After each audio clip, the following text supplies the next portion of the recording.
ไปยำมองทางขนาดด้วยไปสวนเกย์เลยจงไปยืนเลยไปสวนเกย์là đáng yêu đây chơi được cái gì trời ơi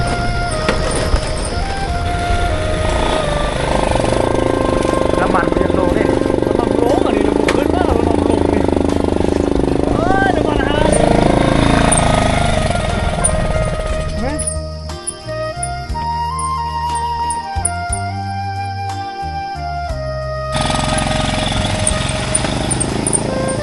โอ้โหยอด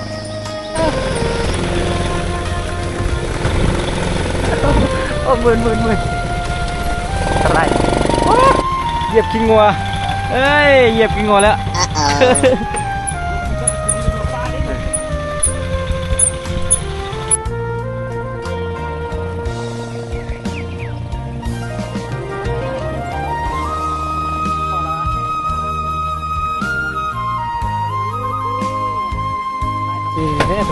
โอ้ยงัวอัดทางอีกครับตำรวจรัด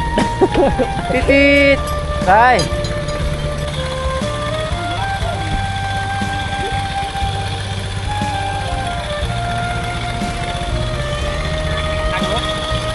ขายรถไปสิเด้ออัดเถอะเด้อรับเอง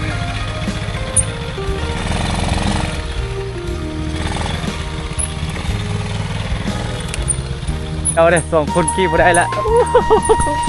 เล่นถึงมหาซิเมนต์ฮอดบนรถจอดรถแล้วเนาะโอ้ป่าเนี่ยคือที่มีกระหอกเว้ยพอได้กินที่ฮอดบนจอดรถแล้วทุกคนติดตามเด้อที่ไปยามมองแล้วว่าเสื้อซิปดังคนว่าที่ได้หรือไม่ได้ใช้เรื่องน้ำเดียวเนาะ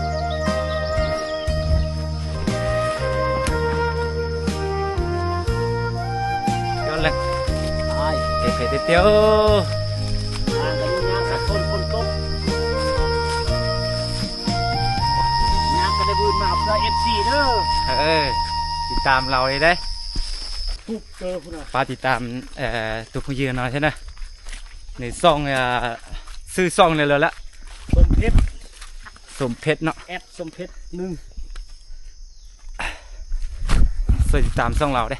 แอดสมเพชรเด้อตัวน้ำเงินจงไปยืนเดี๋ยวเราเตี้ยวเอาได้น้ำเงินเลยbây giờ một số mông hổเลยตัวมองกระโหดติดตามเบื้องนี้เด้อมาฮอดน้ำแล้วกำลังไปยามได้ทุกคนให้มันหมันเลยเด้อไปยามเสื้อมาโบยามก็เลยไปก็ได้ยามไปก็เลยก็ได้ว่าจะได้ก็ได้น้ำเงิม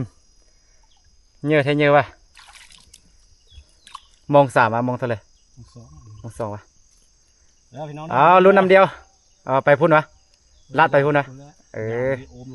โอเคค่อยสิลอยน้ำตามเจ้าได้แหละ100โอ้ยนี่เฮ้ยถึงแล้วทุกคนปลายัง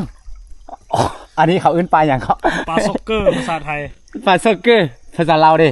ปลายนเคือตุนลายแท้ปลายนเด้อดิเด้อตัวแรกแฮกมันตัวทำอีทแล้วทุกคนมานเด้อปลากิเล็กเนี่ยผู้แม่ปลาดุดฝุ่นปลาดุดฝุ่นบ้านครับปลาดุดฝุ่นเด้อเจอแล้วเอามันเจอตัวปลานี้โอ้ได้หลายตัวแท้เต็มหมดเลยทุกคนไปดูโอ้มันได้แต่ปลาดุกฝุ่นตัวสีละลายนี่แหละทุกคนบ้านเจ้าเอิญป่าเลยบ้านเจ้าเลี้ยงเลยเลี้ยงไว้เบิ้งได้โซ่คราวนี้เขากินแล้วบ้านเฮาเนี่ยเขาเอิญปลาดุกฝุ่นไทยเนี่ยเขาเอิญเลยก็ปลาซ็อกเกอร์ปลาซ็อกเกอร์เด้อทุกคนมีแต่ปลาซ็อกเกอร์ได้อัน4 แต้มแล้ว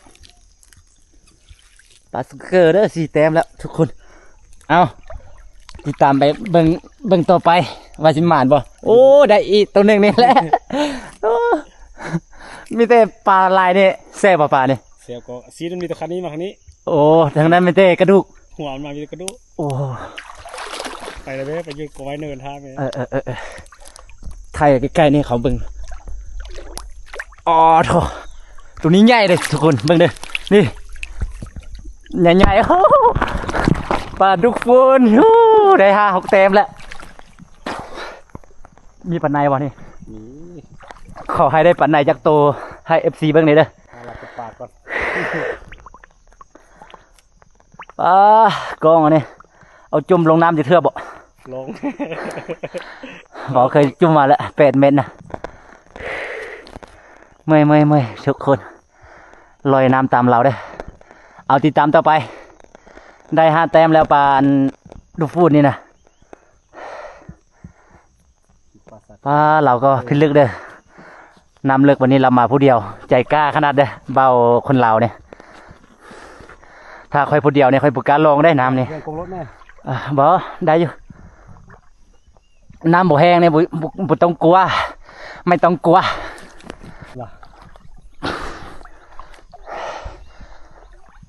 ยังหากหลังทำอิฐซื้อโอ้โหอุ้ยได้เต็มเลยโอ้ยฟ้าเลยนี่ จาด ปลาจาดมานี่ ปลาจาด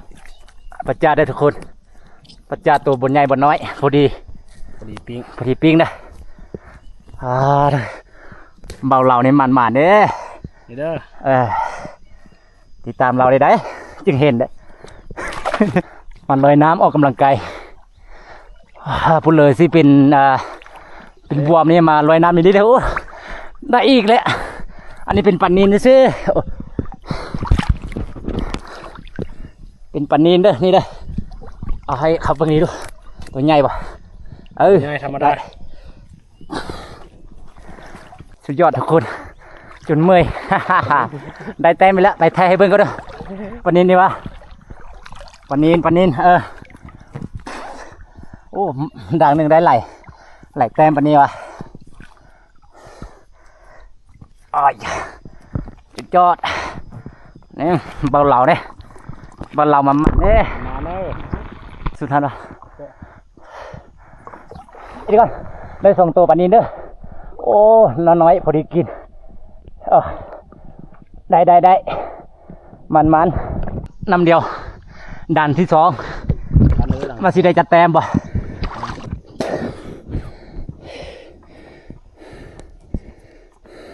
คนมงก็ติดตามได้คนเราก็ติดตามได้ติดตามเราดีเด้อเราสูงเราลุ่มเราเทิงก็ติดตามได้เอาด่านที่2ทุกคนโอ้ด่านที่2ซื้อกันอย่างเมื่อยแล้วฮอด10ดังมาได้เอามาลุ้นนำกันอีกทุกคนว่าที่ได้ปลายัง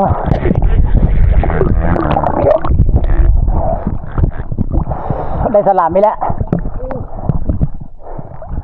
โอ้ปลาใหญ่แฮะปลาคอวะโอ้ก็ได้ไหมเนาะหลังที่2นี่โอ้ได้อีกแล้วเต็มเลยโอ้ยขาเป็นไม้ไหลเลยก็ได้เต็มหนึ่งเล็กปิ้งน้องเลยกินนักเลยได้แต้มไปแล้วโอ้ไม่ได้แต้มตัวใหญ่เด้อด่านที่2ปัจจัยตัวใหญ่เด้อโอ้ทุกคนอยากเจ๊ขายให้หน่อยเลี้ยมตาได้ปลาเลยก็ได้ปลาดุกฟูนี่แหละแต้มหนึ่งเอา10ต่อด่านที่3ทุกคนเอ้ยไม่อย่างอีก7ด่านที่3ยังพันอันนี้ค่ะก็เริ่มต้นด้วยมาลุ้นน้ำเดียวว่าถือหรือบ่ถือโอ้เริ่มสู้ฝันใดด้วยว้าวเบิ่งทุกคนฝันใดมองทุกคาดมืดเอาไปมันจะรูดได้ในฝันใดตัวนึงแล้วโอ้สุดยอด7 นิ้ว4 นิ้วด้วย โอ้มันด่านที่3นี่มันเต้หัวทีแล้วปันในเลยเด้อทุกคนโอ้มันปลาที่แรกเลย ปันในอย่าได้เต้ปันในว้าวดินแห้งแท้สุดยอดโอ้ยมันคือกอมองแกลโมงเลยเด้มาแล้วเอามันพอมีแห้งเลยน้ำโอ้ในปลาเป้าอยู่แล้ว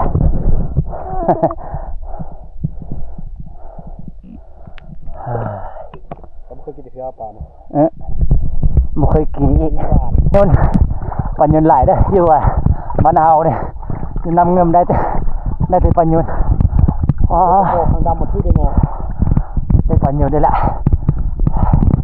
ปลาโมทางดำอยู่ไทยมือลาวเลยเด้อปลาอะไรโอ้โห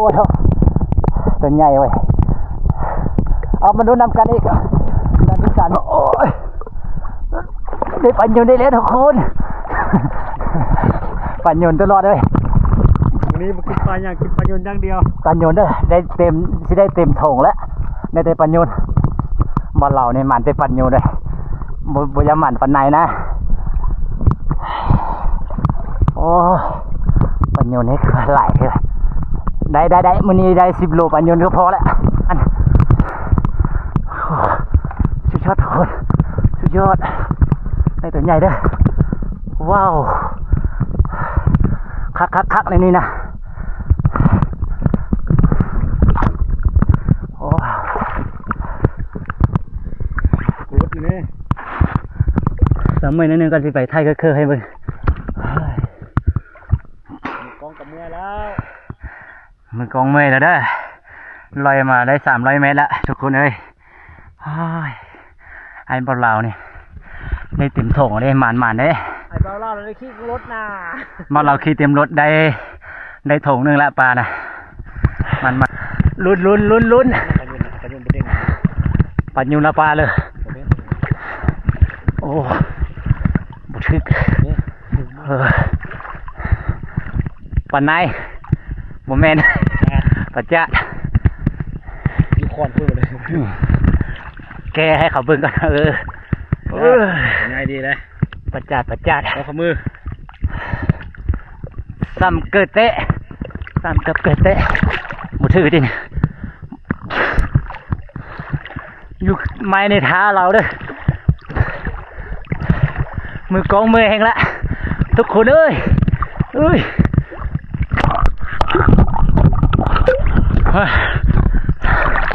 มองเข้ามาฆ่าเนี่ยมองมาที่ไม้หรือว่า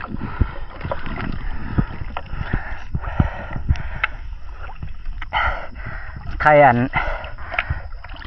คนอย่ามองกันเอาสืบต่อด้านที่5มันรู้นำกันว่าสิได้ปลาโตเด้อทุกคนโอเคไปเบิ่งนำกันด้านที่5เด้อ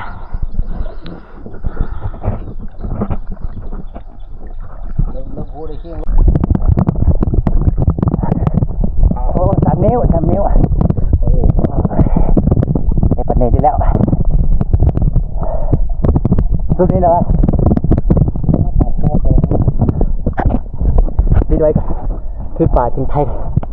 เห็นไหมได้ปัญญูอีกตัวหนึ่งแล้วทุกคนเอ้ยปอทุชื่อตัวนั้นนี่ดูนอนหากระตื้นดีโอ้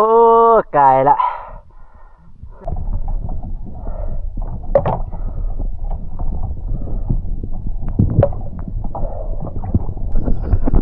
ให้กันคือกันเลย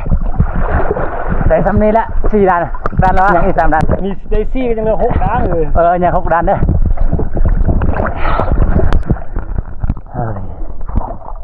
ชื่ออะไรวะชื่อปัญญูนี่ละโอ้ปัญญูปลานี่กูกินปลาแดงก็ได้จาก10 โลก็ได้โอ้ย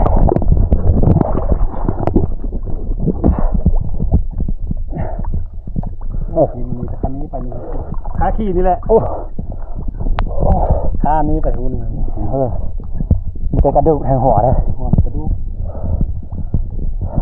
ไอ้30ไปโตและปัญญนเนี่ยเต็มโถงเลยเด้ทุกคนเลย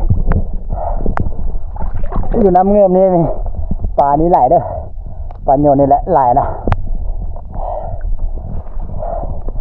ปลาเนียนได้น้อยปลาเนียนกับปลาในได้น้อยเด้อ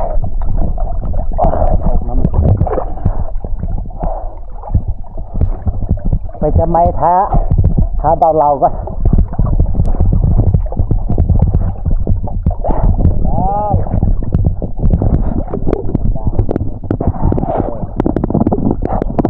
จ้าเหรอโอ้มัน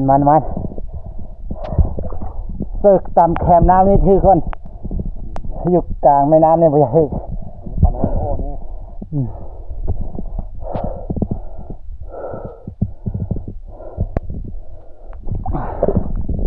แต่เราเอาเลยคือมาให้เลยนี่นะครับ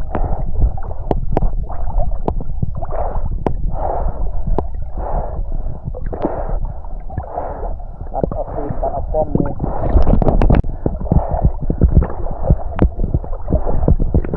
ปลายัง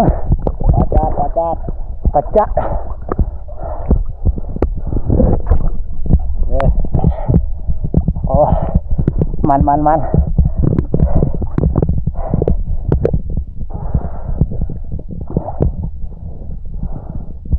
เจ้ามันเนี่ยเขามุกเขาสวดเป็นปกเขาเป็น ถ่ายวิวก่อน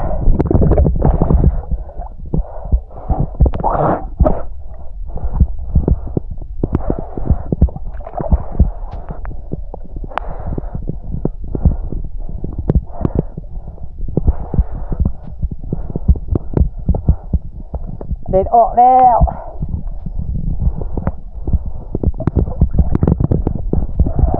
นี่เลยเด็ด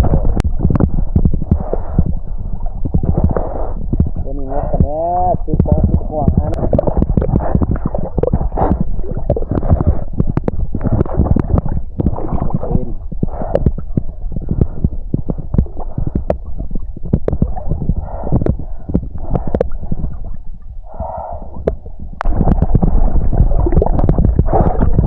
10 ตัวดันที่5ที่6แล้ววะ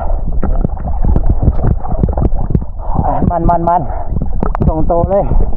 เริ่มต้นบันไหนปันนี้อ๋อเถอะ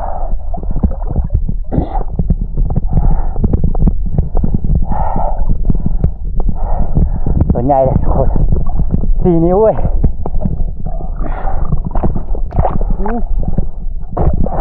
เดี๋ยวไป เก็บลูกเทกันเนาะทุบซื้โยกถุงไปเขาเบิ้งนิดนึงด้วยอ๋อมันเต็มถุงแล้วชะเท่าที่ชุบพี่ลอยใจอยากจานออกไปเขาเลยชาติเกียร์เลยใช่ไหมโอ้เราเดี๋ยวโตเป๊ปวดเม็ดเนาะที่ชาติเกียร์เจ็ดตรงออกไปเฮ้ยใช่ไหมที่ไปเฮ้ยมือกองเมื่อยแล้วทุกคนมาขี่ต่อไม้ในลิ้นแล้ววันนี้นะโอ้ตามไปเด้อเทนายที่ซื้อติดรถอันหนึ่งมาขี่นำอันเบาเหล่าเด้อเมื่อยแห้งแล้วเบามงให้นะเบามงเมื่อยให้แล้วขี่เตะต่อไม้ในลิ้นแล้ววันนี้นะหนาวก็หนาวเมื่อยก็เมื่อย